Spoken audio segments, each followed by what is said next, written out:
Jaya Jaya Sri Caitanya Jaya Nityananda Jaya Jaya Sri Chaitanya Jaya Nityananda Advaita Chandra Jaya Gaura Bhakta Vrinda Jaya Advaita Chandra Jaya Gaura Bhakta Vrinda Jaya Jaya Sri Chaitanya Jaya Nityananda Jaya Jaya Sri Chaitanya Jaya Nityananda Advaita Chandra Jaya Gaura Bhakta Vrinda Jaya Advaita Chandra Jaya Gaura Bhakta Vrinda Jaya Jaya Sri Chaitanya Jaya Nityananda Jaya Jaya Sri Chaitanya Jaya Nityananda Jaya Advaita Chandra Jaya Gaura Bhakta Vrinda Jaya Advaita Chandra Jaya Gaura Bhakta Vrinda Sri Chaitanya Charitamrita ki jai. Srila Krishnadas Kaviraj Goswami ki jai. Jai Srila Prabhupada ki jai. Jai Samaveta Gaur Bhakta Vrinda ki jai. Jai Om Jnanatimirandhasya Jnananjana Chakshurunmilitam Yena Tasmai Sri Gurave Namaha Sri Chaitanya Manobhishtam Sthapitam Yena Bhutale Swayam Rupaha Kada Mahyam Dadati Swapadantikam नमो विष्णुपादाय कृष्णप्रेष्ठाय भूतले श्रीमते भक्तिवेदान्तस्वामिनिति नामिने नमस्ते सारस्वते देवे गौरवाणी प्रचारिणे निर्विशेषा शून्यवादी पाश्चात्य देशतारिणे जय श्री कृष्ण चैतन्य प्रभु नित्यानंद श्री अद्वैत गदाधर श्रीवासादि गौर भक्त वृंद हरे Hare Krishna Krishna, Krishna Krishna Krishna, Hare Hare Hare Hare, Hare Hare Ram Rama, Hare Ram Rama, Ram Rama Rama, Hare Hare. Krishna, dear devotees, welcome to today's Sri Chaitanya Charitamrita reading. We are reading from Sri Chaitanya Charitamrita, Madhya Leela, Chapter 2, the ecstatic manifestations of Lord Chaitanya Mahaprabhu. So, in the last session, we saw Mahaprabhu is uh,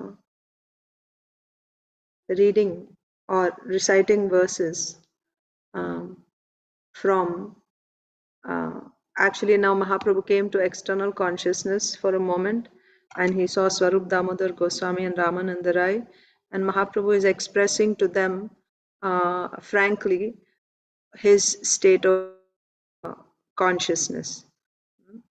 And then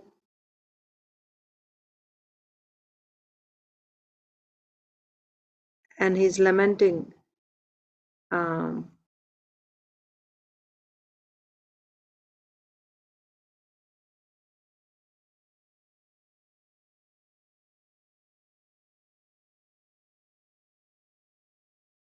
okay, so that was done. What Mahaprabhu is speaking to Swarup Damodar Goswami and Ramananda Rai is over. Their, yeah, see, yeah.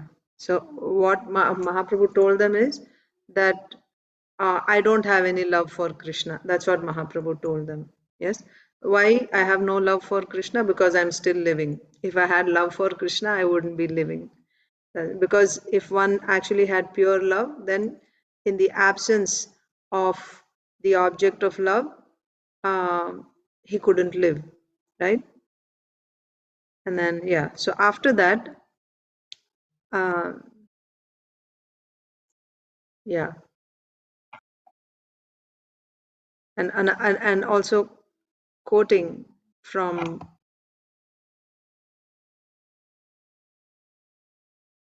one second.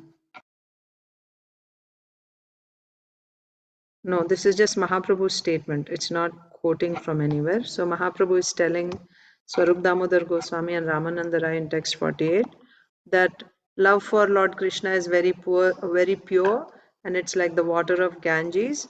And there is when one has such pure love, there won't be any impurity. What is that impurity?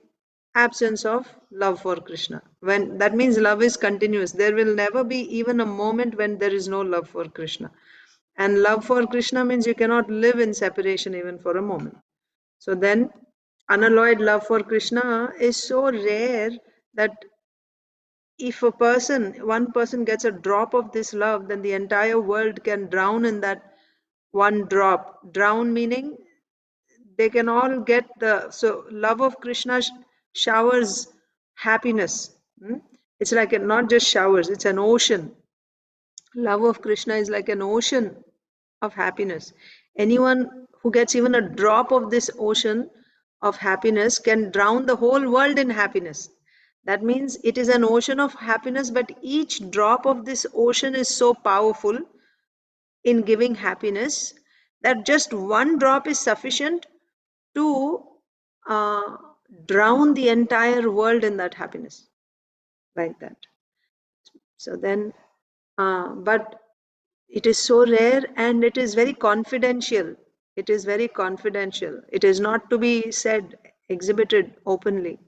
But still, a madman will not hide anything. He'll just whatever is there, he'll just say. But unfortunately, people don't understand what he's saying. So this Mahaprabhu told Swarup Damodar Goswami and Ramananda Rai, and to them, to the whole world, actually to everyone, Mahaprabhu appeared like he was suffering so much externally, but actually in his heart he was experiencing the highest bliss. Hmm? Highest bliss. So there again, understanding what is the nature of this love, like you're getting the highest bliss but also you're suffering the greatest pain. It's like eating hot sugar cane. So this all this explanation is given by Srila Krishnadas Kaviraj Goswami, that when you eat hot sugar cane, your mouth is burning. It's burning literally, so it's very painful, but you cannot stop eating because it's so delicious. Love of Godhead is like that. So then, quoting a verse again, Mahaprabhu is speaking. This is a verse from Vidagdha Madhava of Rupa Goswami. So, quoting this verse, Mahaprabhu is saying that when anyone loves Krishna, he has a bittersweet experience. The bitter experience is like being bitten by a dangerous serpent. The fresh poison of a dangerous serpent, when it enters your body, it can kill you immediately. So that's the bitter experience of falling in love with Krishna. And what is the nectarian experience? Twofold, isn't it? Love of Krishna has twofold effects. One is the poisonous effect, and the other one is the nectarian effect. It gives so much pleasure that it defeats the pleasure that one gets by drinking nectar. So these are the two effects. So like this, Mahaprabhu said this. Now, then we saw whenever Mahaprabhu would go in this state, whenever he would take darshan of Jagannath, what would he, because he's not in external consciousness, what would he see? He would see that he is, because Mahaprabhu is in the mode of Srimati Radharani, so he will see that he has reached Kurukshetra, where Krishna has also come with Balaram and Subhadra. And seeing Krishna, because Srimati Radharani was in separation all these years in Vrindavan, Krishna had left Vrindavan. So seeing Krishna after all these years in Kurukshetra, how would she feel? Your eyes, your mind, your body, everything is pacified. That's how Chaitanya Mahaprabhu would feel whenever he would go in these last 12 years. Whenever he would go in front of Jagannath, he would think that Mahaprabhu has now reached Kurukshetra and finally he gets darshan of Krishna, Balaram, Subhadra. So seeing Krishna, now his eyes, mind and his body are completely pacified finally. Why? Because he's the most, you know, the best object to be seen by the eyes, right? Or to be realized by the mind and the body. The best object is the beautiful face of Krishna. So when Chaitanya Mahaprabhu would see, he would feel completely pacified, completely satisfied. And and how would Mahaprabhu take darshan of Jagannath? We saw that also. He would stand at the Garuda Stamba and taking darshan of the Lord, so many tears would be coming that at the base of Garuda Stamba there's a ditch, and that ditch would be filled with the tears of Mahaprabhu whenever he would take darshan of Jagannath. And after taking darshan, he would go home. And after going home, now again his separation, right? Now he's not in front of Jagannath. So he would sit down on the ground and with his nails, toenails, or maybe fingernails, he would be just, scratching the ground like this, making some You know, basically it's like you're, you know, you're in a very restless state, right? Not knowing what to do, like that. So he's just doing like, and what is his consciousness? He's very morose, and he would cry, alas, where is Vrindavan, right? Again, separation. Where is Vrindavan? Where is Krishna? Hmm? Where is Krishna who plays the flute? Where is that person who plays the flute? Like that, in separation. Then he would lament like this. Uh,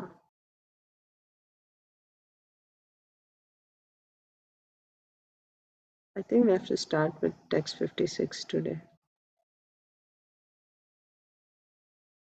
Or we read all these. Okay. Sri Chaitanya Mahaprabhu used to lament by saying, where is Krishna, whose form is curved in 3 places? Where is the sweet song of his flute? And where is the bank of the Yamuna? Where is the Rasa dance? Where is that dancing, singing, and laughing? Where is my Lord Madan Mohan, the enchanter of Cupid? In this way, various ecstatic emotions evolved, and the mind of Chaitanya Mahaprabhu filled with anxiety. He could not escape even for a moment. Even for one moment he would not get a break from this anxiety and separation. One moment. Day and night he's feeling like this. He wouldn't get a break even for a moment. In this way, because of fierce feelings of separation, his patience began to totter. You know, I mean, not to compare in any way, not at all, but just something which we have experience of in this world. And for us to understand what we cannot understand. Uh, these are, this is on the highest level of bhakti, highest level of prema.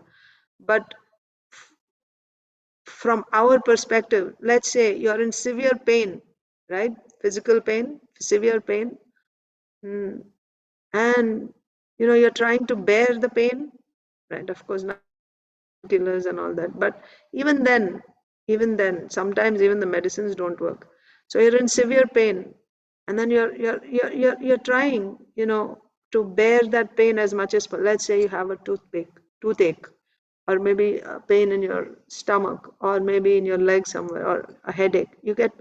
And you're not able to bear it, but you're just somehow or other trying to just, hang in there in that pain, let's say.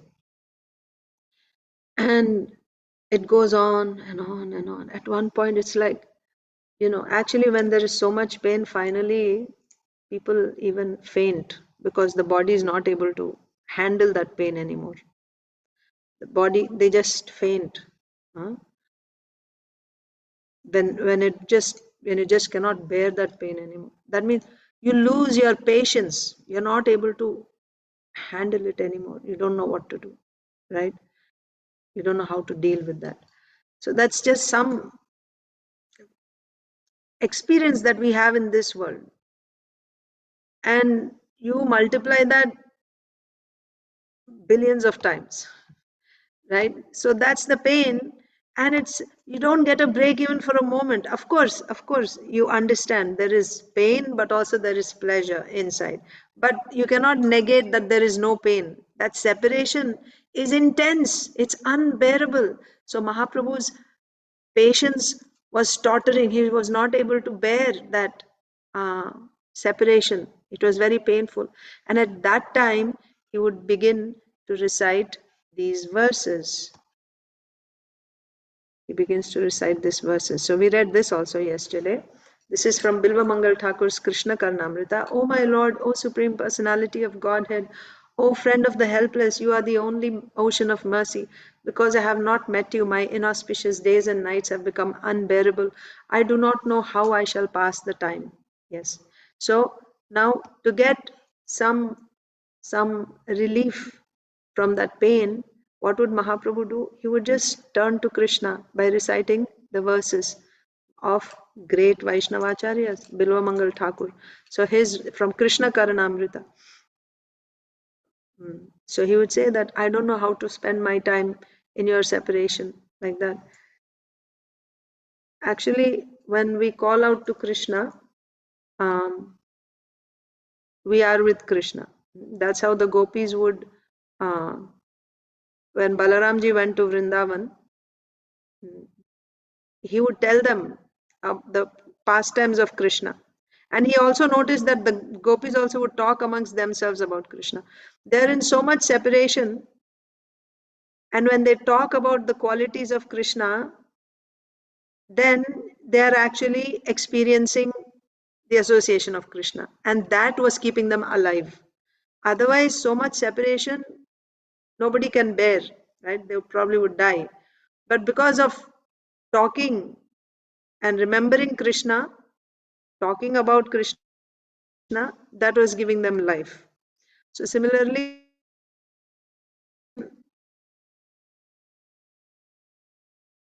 losing his patience, and at that time he would just recite one verse, turning towards Krishna, right?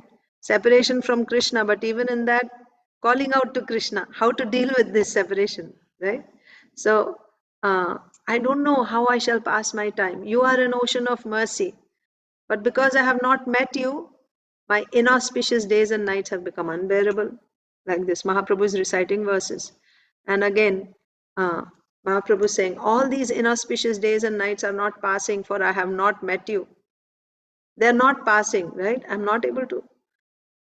How do I spend my time? Talk about getting bored in this world, right? People get bored and they don't know what to do.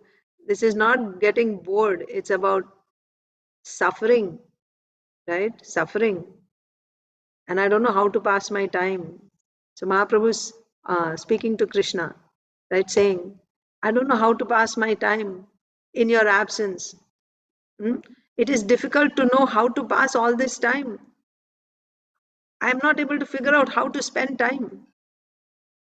But you are the friend of the helpless and an ocean of mercy. Kindly give me your audience, for I am in a precarious position, right? Please give me your association, right? Please give me your association so that I'm on the verge of death. I don't know what to do. Please give me your association, like that. Then, in this way, the Lord's restlessness was awakened by ecstatic feelings and his mind became agitated.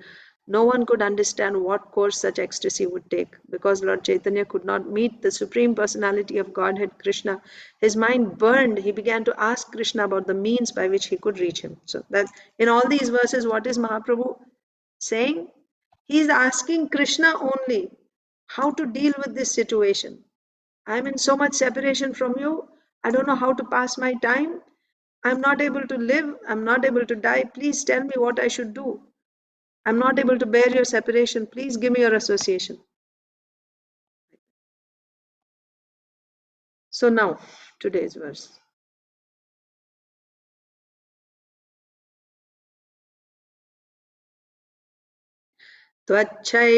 त्वच्छैशवं त्रिभुवनाद्भुतमित्यवेहि मच्चापलं च तव वाममवाधिगम्यम् किं करोमि विरलं मुरलीविलासी मुग्धं मुखाम्बुजमुदीक्षितुमीक्षणाभ्याम्. O Krishna, O flute player, the sweetness of your early age is wonderful within these three worlds. The sweetness of your early age is wonderful within the three worlds. You know my unsteadiness, and I know yours. No one else knows about this. I want to see your beautiful, attractive face somewhere in a solitary place. But how can this be accomplished? This is another quote from Krishna Karnamrita by Srila Bilvamangal Thakur. So Mahaprabhu is reciting another verse from Krishna Karnamrita, where again, who's speaking here? Obviously, Srimati Radharani is speaking. So Chaitanya Mahaprabhu is reciting this verse. What is this verse saying? That within the three worlds, your Krishna, O flute player, within the three worlds, your early age is most wonderful. The sweetness of your early age. That means your beautiful form, your wonderful activities, pastimes, your qualities, right? They're very, very sweet. In all the three worlds, the most wonderful thing is the sweetness of your early pastimes. I want to relish that sweetness of your face, but in a solitary place. Tell me how this can be accomplished. And also, there Srimati Radharani saying, You know about my unsteadiness, and I know about yours. Hmm?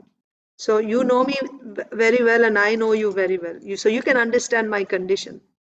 I want to see, relish the beautiful face, your beautiful face, in a solitary place. But I don't know how this can be accomplished. Please tell me how this can be accomplished.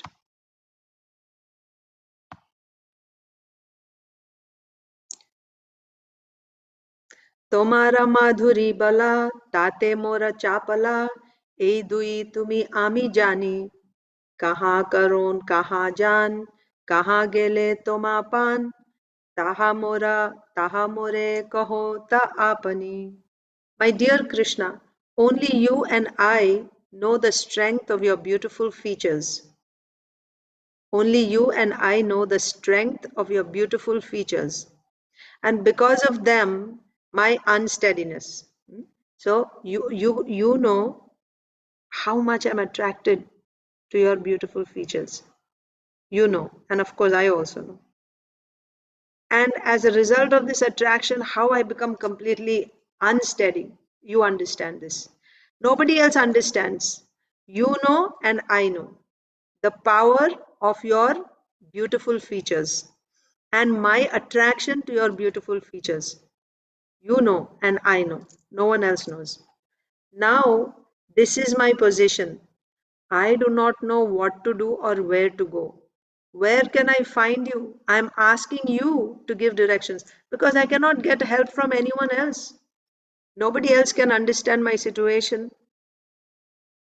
The love that I have for you, no one else can understand, and therefore no one can help me. And I'm completely mad now. I'm not able to spend even one moment. I don't know how to spend my time. So you please help me. You tell me what I'm supposed to do in this state.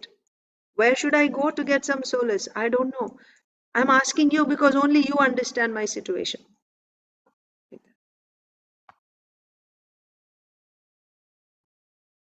My dear Krishna, only you and I know the strength of your beautiful features, and because of them, my unsteadiness. Now, this is my position. I do not know what to do or where to go. Where can I find you? I'm asking you to give directions because without you, I don't know anything else to do. All I know is you. But I don't know where you are. Where can I find you? Please give me directions. Nana bhavera prabalya hoila sandhi shabalya bhave bhave hoila maharana outsukya chapalya dainya rosha marsha adi sainya premonmada sabara karana. Because of the various kinds of ecstasy, contradictory states of mind occurred, and this resulted in a great fight between different types of ecstasy. Anxiety, impotence, humility, anger, and impatience were all like soldiers fighting, and the madness of love of Godhead was the cause. So, this is the science of love of Godhead in the highest state. What is exactly happening in that state is being explained. Our experience in the material world is the three modes, right? This is explained in the 14th chapter of Bhagavad Gita. The three modes are, there's goodness, passion, and ignorance. And it is something like, like a man has three wives, right? So everyone is trying to get the man for himself, husband for himself. And they're fighting with each other to get. So our condition in this material world is the three modes are constantly trying to get the upper hand. Therefore, sometimes, the conditioned soul is, trapped in the mode of goodness, and sometimes he's snatched by the mode of passion, and sometimes by ignorance, and he's just going on and on like this, right? Throughout the day, like sometimes goodness, sometimes passion, sometimes ignorance, like that. But for somebody who is in this, specifically for Srimati Radharani, only she has this Mahabhava, And now, of course, Sri Chaitanya Mahaprabhu, who is in the mood of Srimati Radharani, what is her condition? What is Sri Chaitanya Mahaprabhu's condition? There are these different ecstasies, right? Remember, we said that in the spiritual world, anger is also ecstasy. Anger also gives transcendental bliss. Jealousy also gives transcendental bliss. The grief also gives transcendental bliss. So similarly, here we are seeing humility, impotence, anxiety, right? Anger, impatience. So Mahaprabhu is going through these different emotions, not emotions. These are transcendental bhava emotions, okay, transcendental emotions. He's going through these. And it's like all of them are competing with each other, right? So it's like different soldiers fighting to get the upper hand, to conquer. So, so sometimes one emotion wins and sometimes the other one. And what is the cause for this fight? The madness of love of Godhead is the cause for this fight. So we'll read Srila Prabhupada's purport. So the translation once again, because of the various kinds of ecstasy. What are these ecstasies? Like anxiety, impotence, humility, anger, impatience. So because of various kinds of ecstasy, contradictory states of mind occurred. Contradictory. That means one moment you're very humble and all of a sudden you're very angry, right? You're humble, right? Very meek and humble, all of, like dainya condition. And then immediately you're very angry also. Contradictory. Why this is happening? Because of the heights of ecstasy. So, because of intense ecstasy, various kinds of ecstasy, because of various kinds of ecstasy, contradictory states of mind occurred, and this resulted in a great fight between different types of ecstasy. Anxiety, impotence, humility, anger, and impatience were all like soldiers fighting, and the madness of love of Godhead was the cause. Purport by Srila Prabhupada. In the Bhakti Rasamrita Sindhu, it is stated that when similar ecstasies from separate causes meet, okay, similar ecstasies from separate causes. So there is a cause and there is an effect, right? Something happens as a result of some cause. So because of separate causes, like for example, let's say uh, uh, different causes, but similar ecstasies caused by different causes. Let's say you're very happy, for example. The result is ecstasy is not ecstasy, but the result is happiness. You're happy. So happiness is caused by, let's say, eating nice, sumptuous prasadam and you're feeling satisfied, you're feeling happy. So that's one. And then there's another happiness you get because of, uh, because your best friend has come to meet you. So two different causes, but you're getting similar happiness, similar result. Okay. So the purport.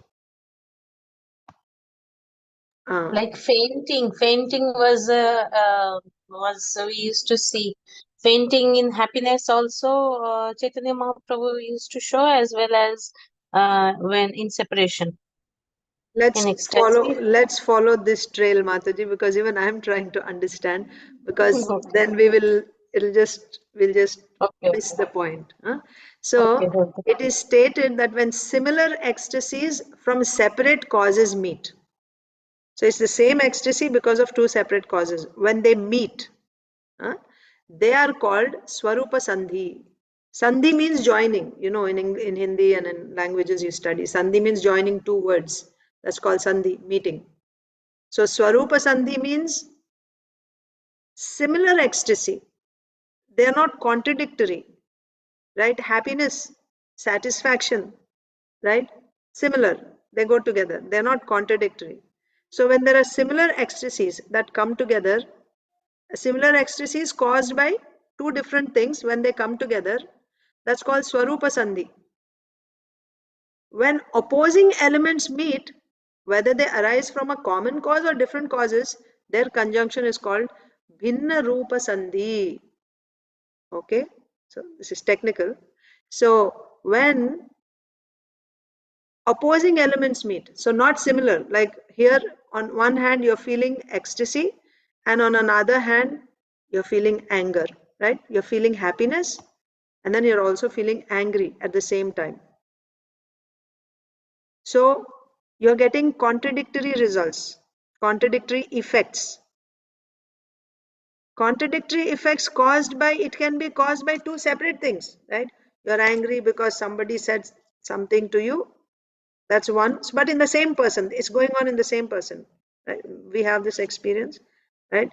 You're very happy about something, two separate causes. You're happy because of something, you're angry because of something else, both are there in you.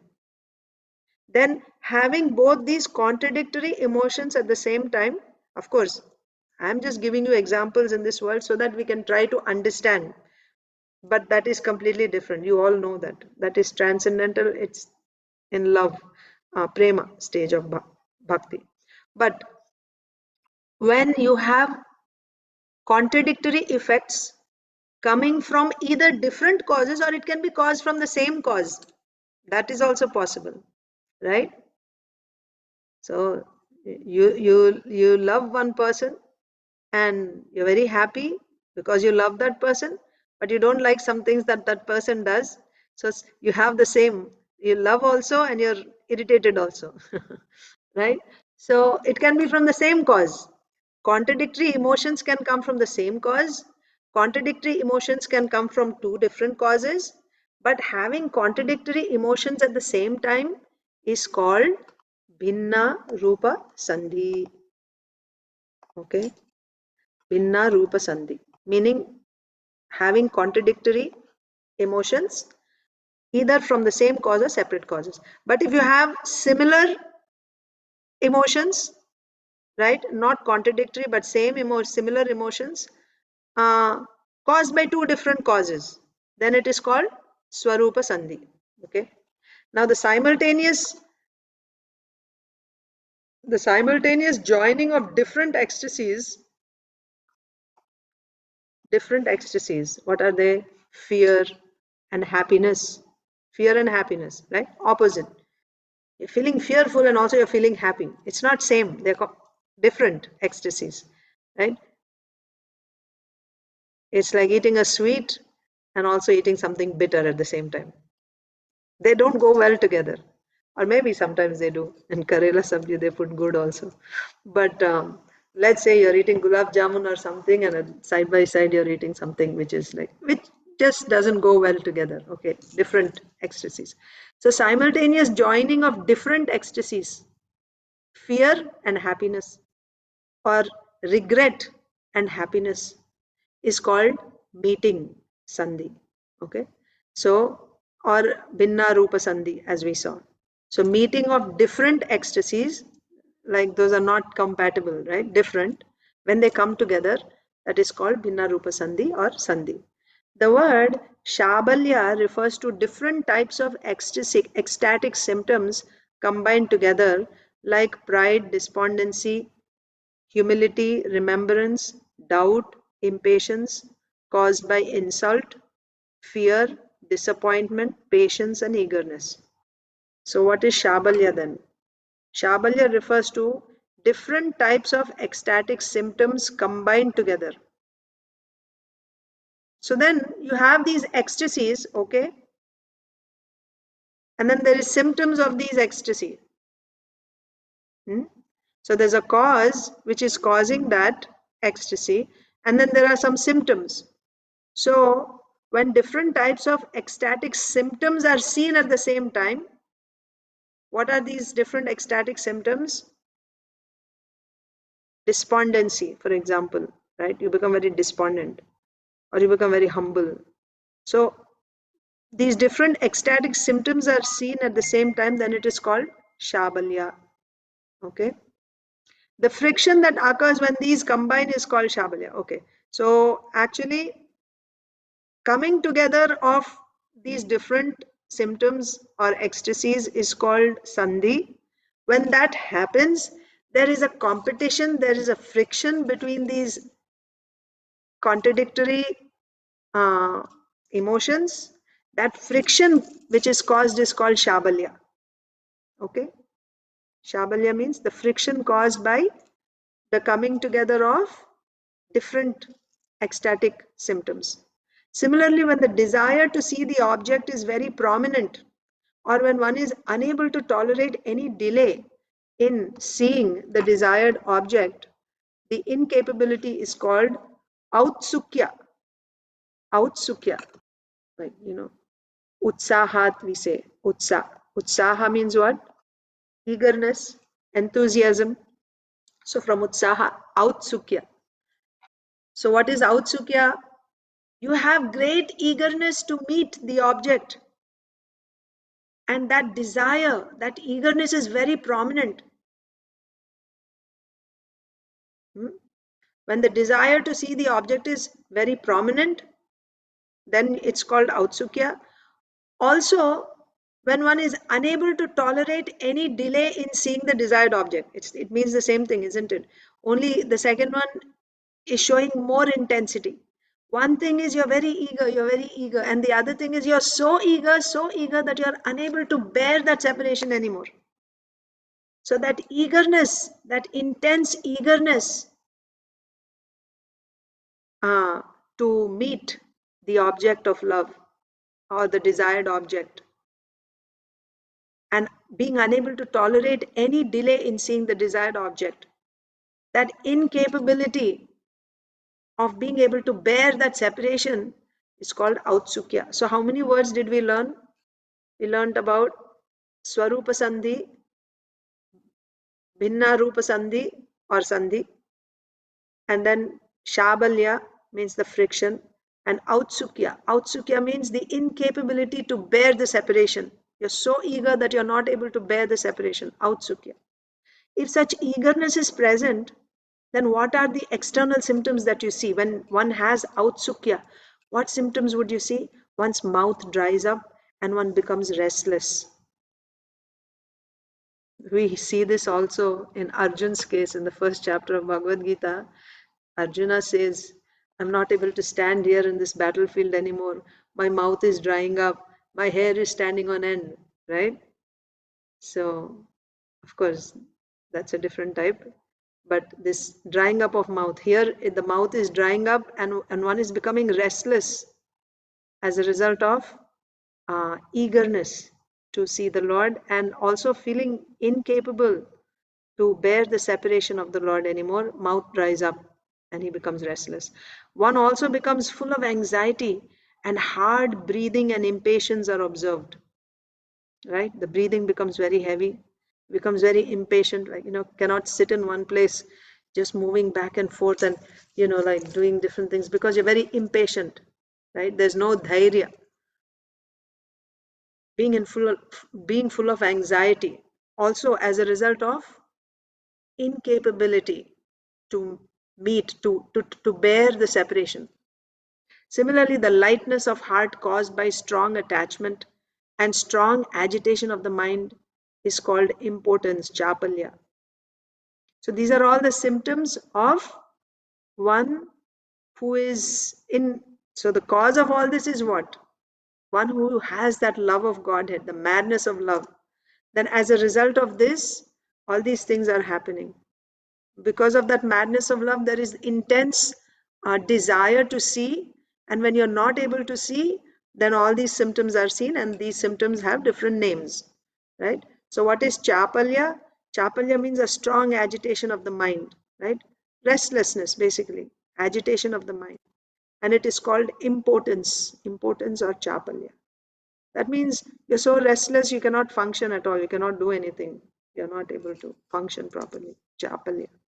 Failure of judgment, misuse of words, and obstinate activities devoid of anxiety are observed. What are other symptoms? You're not able to make proper judgment of, right?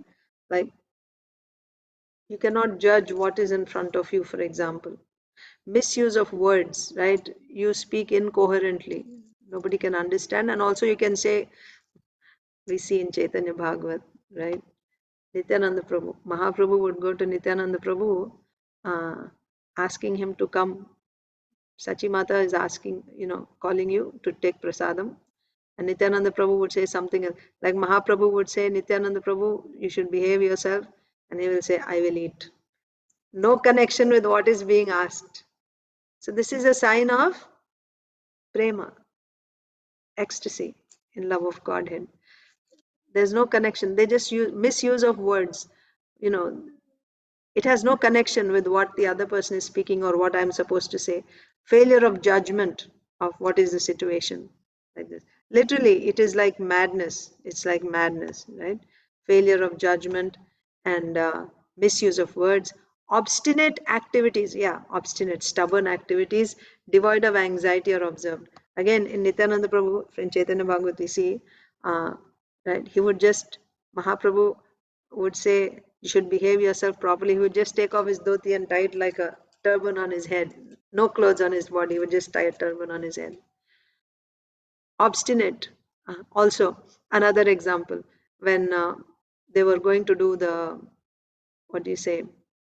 Vyas Puja for Nityananda Prabhu in Srivas Thakur's home. So, Srivas Thakur gave the garland to Nityananda Prabhu and said, please garland this, put the garland on Vyasdev. We have to do Vyas Puja. And Nityananda Prabhu wouldn't do, stubborn, right? He wouldn't do. And everyone said, Nityananda, please do this, and he just wouldn't do. And finally they went to Chaitanya Mahaprabhu and said, your Nityananda won't listen. How will we perform this Vyas Puja if he does not cooperate? So Chaitanya Mahaprabhu came and he said, Nityananda Prabhu, please comply, right? Why you're not following what they're asking you to do? And Nityananda Prabhu just put the garland on Chaitanya Mahaprabhu. So stubborn activities free of anxiety, not in anxiety, just stubborn, right? That's another sign of ecstasy. So obstinate activities devoid of anxiety are observed. Similarly, when one becomes too angry at the other party, offensive and abominable speech occurs, and this anger is called rosha, right? Yeah, so about the gopis, Srila Prabhupada says that they would chide Krishna using slanting words. They would, they would call him by various, insulting words. That is ecstasy, right? In anger, using offensive language for the other person out of anger. That's also the result of madness of love. And Krishna relishes that very much. Of course. One point that has to be said is, yesterday when I was listening to Bhagavad Gita lecture by Srila Prabhupada said that people in this world generally, when you talk about Krishna's dealings with the gopis, they think, oh, Krishna did this, so I can also do. And they try to imitate those activities. That is why we should not discuss. And Srila Prabhupada said, that's why I never discuss Krishna's Ras Leela and Krishna's dealings with the gopis. I don't discuss in public. Because people will think, they take Krishna to be an ordinary person. And it is not that you can, by mental, adjustment, we will now understand that Krishna is supreme. No. That is why we have to perform Sankirtan. We have to perform, devotional service in the guidance, under the guidance of a bona fide Acharya. By performing, then when we understand the position of Krishna, right, then actually these topics are discussed after one is liberated, right? So Srila Prabhupada has given us Sri Chaitanya Charitamrita, so we are reading.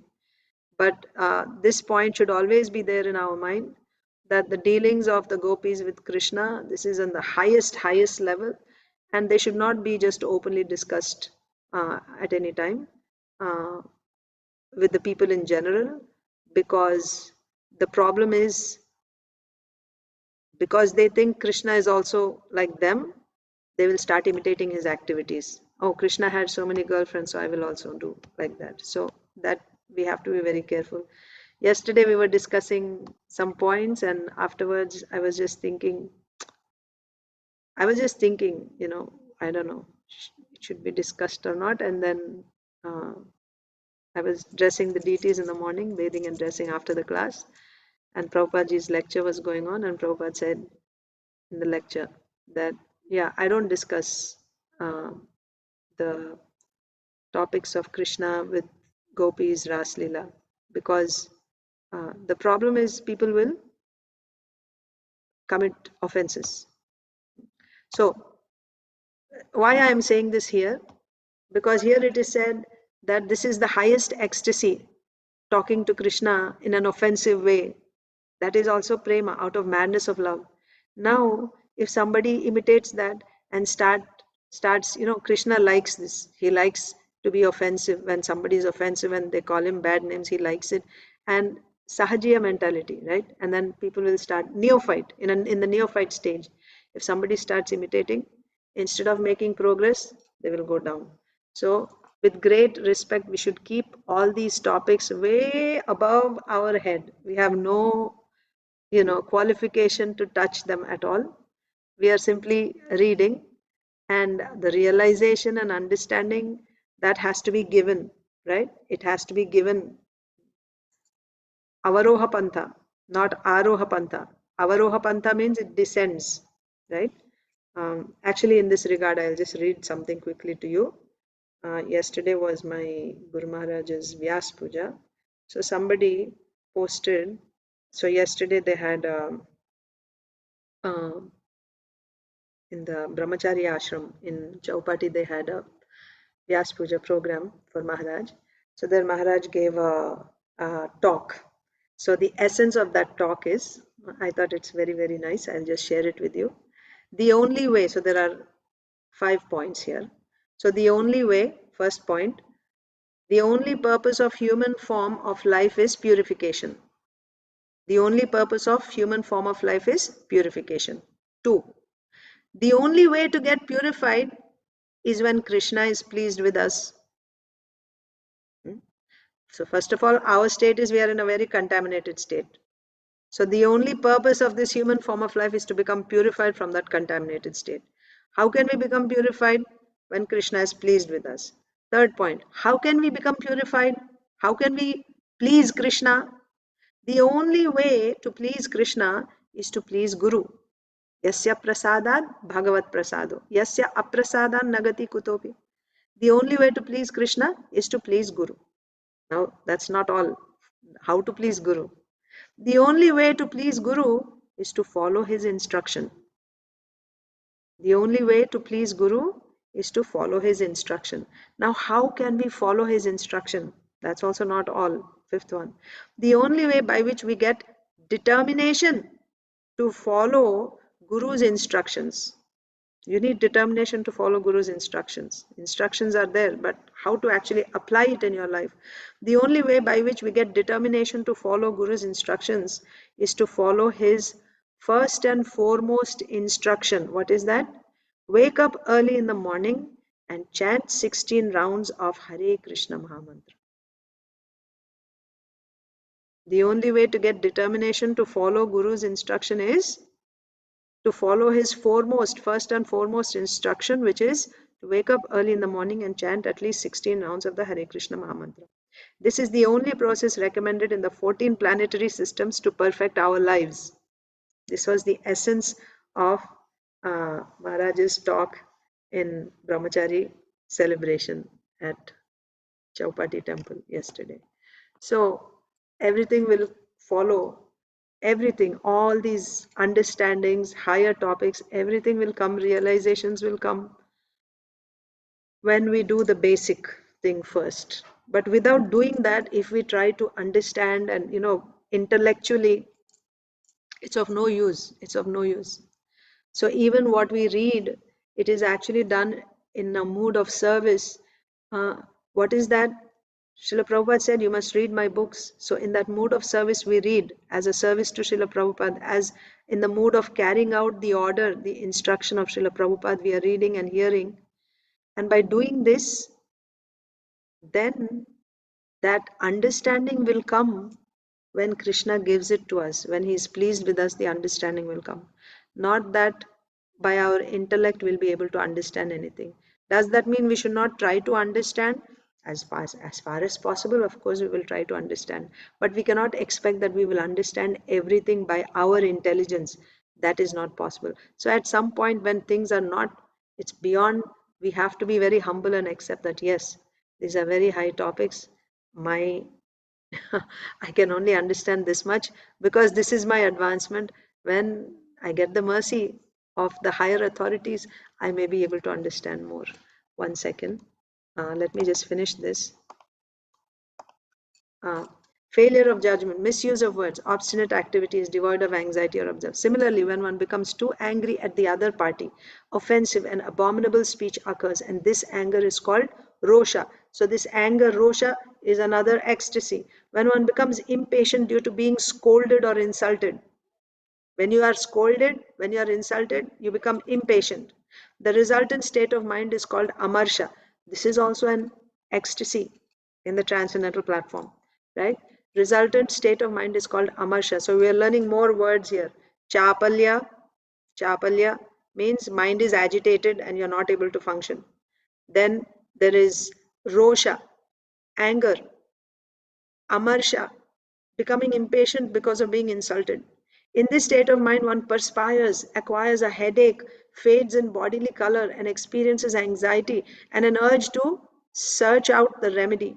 The bearing of a grudge, aversion, and chastisement are all visible symptoms. So we find these symptoms in the material realm also. When you're insulted, when you're rejected, you find these symptoms, getting a headache and this and that. It happens, but these are two different things. One is iron and one is gold. The things that we experience in this world are like iron, and what is being explained here is gold. Yes, Prabhuji, Narsimha Praladeshwar Prabhu, quickly because Mangalarti has started. Go ahead, Prabhuji. Mataji, in your opinion, which is more important, attending Mangalarti or chanting 60 round in the morning? Both, Prabhuji. Both are important. Both cannot be done simultaneously, isn't it? After Mangalarti, that's the program Prabhupada has given us. So you chant before Mangalarti some rounds and attend Mangalarti, and right after Mangalarti chant more rounds. You have like other services at that time, then Yeah. oh, Yes. if you have other services, then you can maybe just go take quick darshan and then go and sit down and chant. Yeah, chanting 16 rounds is also important. Mangalarti, Srila Vishwanath Chakravarti Thakur says that time, Brahma Muhurta time, that is when we have Mangalarti, singing Gurvashtakam, Samsara Dava Nalalida Loka. Anyone who simply sings this Gurvashtakam during Brahma Muhurta, he'll get love of God and he'll go back to Godhead. He'll go back to Golok. That can be done in a room also, isn't it? Yeah, it can be done in the room. Before chanting, one can do the Guru Pranam. Yes, you can do that also. But the only thing is when you're living in the temple, right? Then it is expected that everyone who's in the temple, they all come together to perform devotional service. Yeah, when you're not there in the temple, then yeah, of course it can be done in the room also and then chanted. Uh, yeah, you'll have to balance it. It's not, yeah, yeah, maybe arise a little earlier, maybe, so you can fit in both and go to bed early if it's possible for you, like that. But Mangalarti is also important, and chanting is also important. So you may not stay for the whole program, but if you can just come, take darshan of the deities when they first come, and then you can chant like that. But chanting, this is the essence. I mean, I don't know what opinion I can give, but whatever is given at that time, because life keeps changing, that's my experience, it's not always the same. So when I was in the temple, then I would attend the programs, I would attend the morning program, and I had deity worship every day, I would do. And then during the day sometime I had to do chanting. But I know devotees like like very exalted devotees, Kadamba Kanan Maharaj and other, Jananivas Prabhu. They rise at 2 in the morning and they chant all their 16 rounds, and then they start their worship and Mangalarti and everything. Because this 16 rounds is very important. So they would do that first, and then everything else they would start. Chant their 16 rounds by rising early in the morning, like 2, and then chant all 16 rounds, and then start. But if you're not able to do that, but at the same time, if you just think I'm doing my 16 rounds and I don't need to attend, as long as you don't become offensive, because if we don't honor, what happens is, without our knowing, we can commit some offenses. So therefore, yeah, I don't know exactly what to say in this. Actually, you chant 16 rounds, that's very important. Attending morning program is also important. How to balance it, yeah, you'll have to. Morning, instead of morning, Mangalarati, one can, I normally attend this Darshan Arati. Acha, like that. Okay. Yeah, I think you will have to, if you have someone in the temple like Anatha, because I'm not in the temple, right? So I would do that. When I also had that situation before. I went to chant my rounds. When I had all those services, I approached the temple leader and I asked, and the Prabhuji said, "You don't attend Bhagavatam class. You chant your 16 rounds." He said like that. But again, yeah, 16 rounds is very important. Yeah, so just do what you're doing. Chant your 16 rounds and come Thank down you. for darshanarti. Thank you, Mataji. It And clarifies. in your room, you chant your Gurvashtakam at that time, Brahma Muhurta time. Okay. Hare Krishna.